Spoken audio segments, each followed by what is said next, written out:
Hi everyone, welcome to Not Defining. My name's Mark. I am a guy who has experienced HOCD throughout his life, and I have thankfully recovered and healed from it. So today I'm sharing with you my story, what I experienced, how I experienced it, and then how I got on my path to recovery.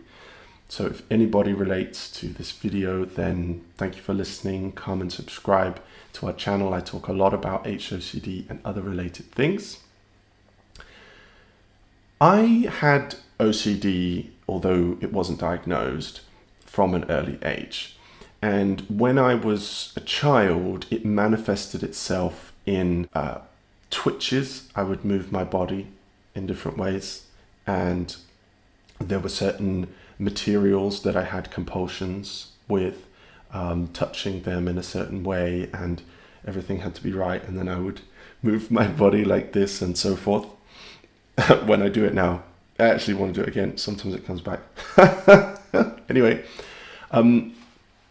but as I grew older, my OCD started to take the form of sexuality. Questions about my sexuality, what is the nature of my sexual orientation, and so on. So it kind of shifts. OCD can kind of shift for some people. And it started out actually before I really developed attractions. I felt from about the age of 9 or 10 that I was kind of different from the other boys. And I would kind of look at the other boys and deeply analyze their behavior. So I felt different to them, and I couldn't understand why. I was very afraid that I was different to them. And I started to look at them, the way they walked, the way they talk, the things they said, the things that they liked, the things that they disliked, the way that they kind of congregated and socialized. And so this was really the beginnings of my kind of HOCD. Then when I developed sexual attractions, I remember the very first time that I had a kind of early sexual fantasy, and I kind of was exploring that with self-pleasure.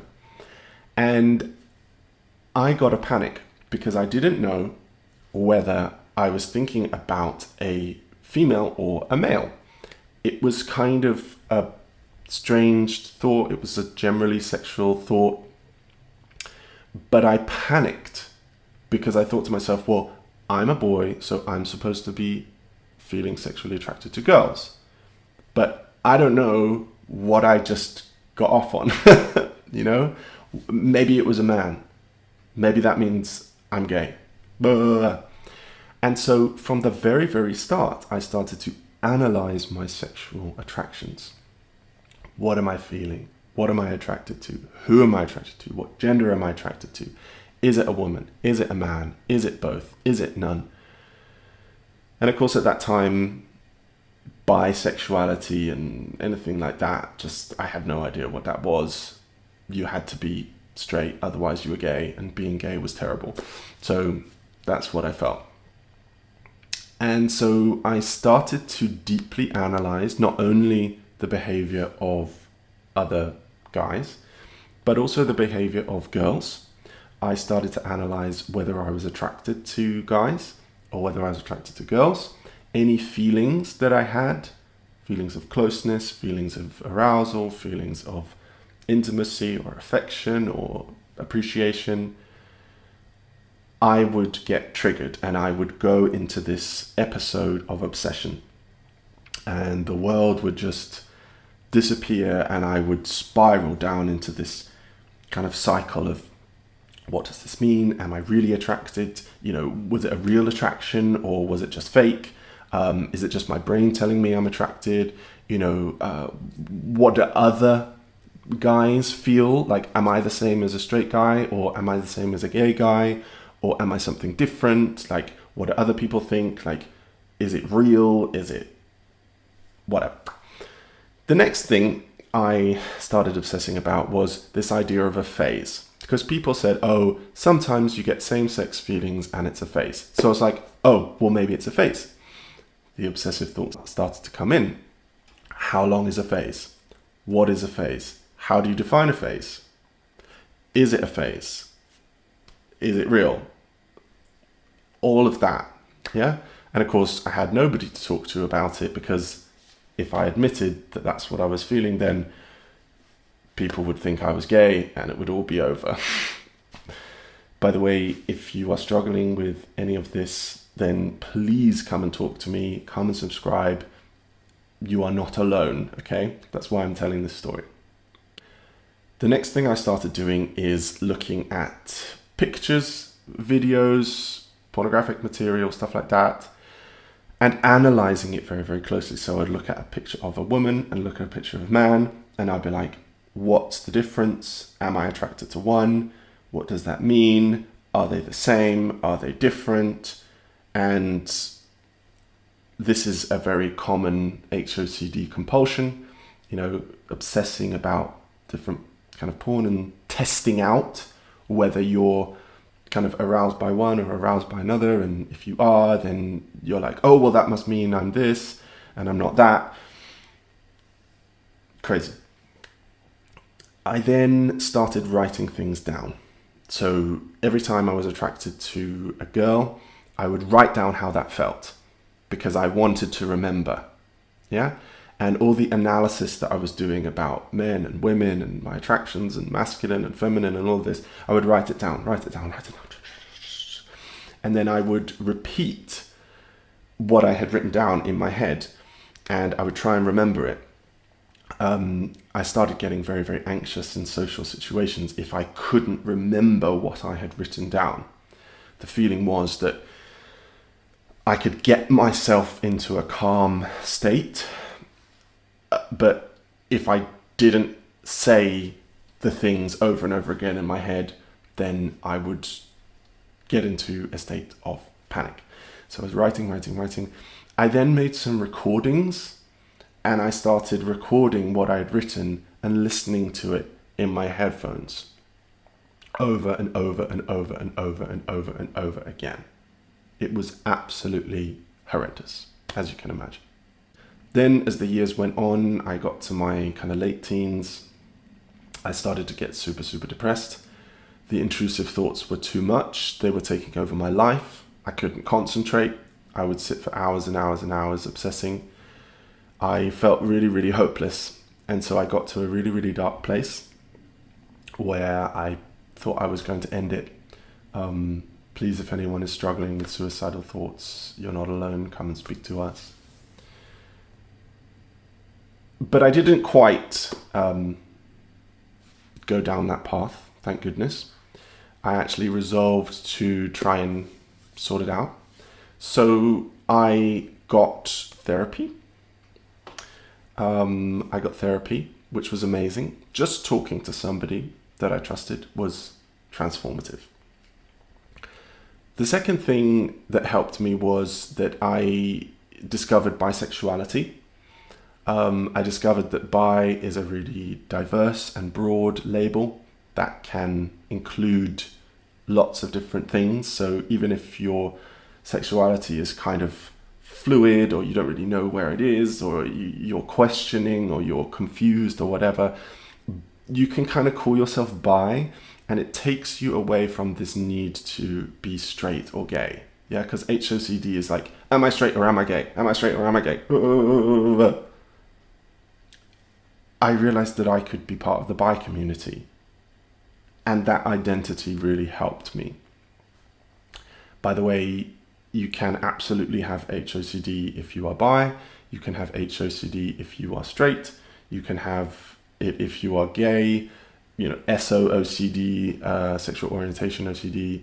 You can have it if you are asexual or on the asexual spectrum. Any sexuality can have SOCD. It doesn't have to be that you're straight and you're worried that you're gay. It just means that you have an irrational, obsessive worry that your sexuality is something other than what it actually is. Okay, so that's important to say. When I was in therapy, one of the things that really, really helped was that I started writing down every time that I had an obsession, the time and when I had it. the time and when I had it, and counting the number of obsessions that I had in a day. And I found that I was having about 50 to 60. And this really helped when I then went to a psychiatrist and got diagnosed, because they could see, okay, these are the number of obsessions that you're having in a day. The next thing that really helped me was CBT, cognitive behavioral therapy. This is a therapy which kind of looks at the brain and tries to kind of manage obsessive thoughts when they come in. So techniques like, for example, allocating a time in the day when you are allowed to obsess. Okay? And what this means is that when the obsessions come into your head at work or at school or whatever, you can say, that's fine, I've got a time to obsess about them later on. Okay? And then normally later on, when you have time to think about it, you actually don't want to think about it. So it kind of helps. Stuff like imagining your thoughts are a train coming into the station, the doors are opening. Do you choose to get on the train or do you choose to stay on the platform? Yeah, and then watching the train go away. Yeah, just techniques like that. It doesn't solve your OCD, but it helps you to manage it. The other thing that I started doing on the advice of my therapist was to start doing one nice thing for yourself every day. This changes your mindset, because when you have HOCD, you're often being very negative with yourself. Yeah, you're in a fear mindset. But having that nice thing for yourself every day and challenging yourself to do it really helped me to rewire my brain to start looking after myself, to say, what feels good to you, you can have. What you like, you can have. You deserve to be happy. You deserve to feel good. And bit by bit, this really, really helped me out. And the final and most important thing that really broke my HOCD forever was acceptance. At the base of OCD is always a fear. And the fear with HOCD is my sexuality is going to be something that I don't want it to be. I deeply accepted, with the help of an LGBT specialized therapist, my same-sex attractions. I deeply accepted my feminine side. I deeply accepted all of those radically terrifying things about me. And I learned to love them. I learned to embrace them. I learned to think of them as beautiful, as sexy, as gorgeous, as wonderful, as part of me. And once I did that, I realized that I can have whatever attractions, and it doesn't mean anything about me. It actually makes me more me. And when I'm more me, I'm more attractive. I am stronger. I am a better person. I am my strongest self. Yeah, and I realized that women would still be attracted to me even if I had attractions to men. Men would still be attracted to me even if I have attractions to women. People will still be attracted to me. You know, I'll still be masculine. I'll still be a real man, even if I have feminine traits. And actually, I've never felt more confident in my own masculinity as when I accepted my femininity. I never felt more connected with women than I did when I accepted my attractions to men, and vice versa. So radical acceptance, radical truth, talking to people, being kind to yourself, getting the right support is how I broke HOCD. If you would like more help, please check out these videos coming up, because I talk a lot about HOCD.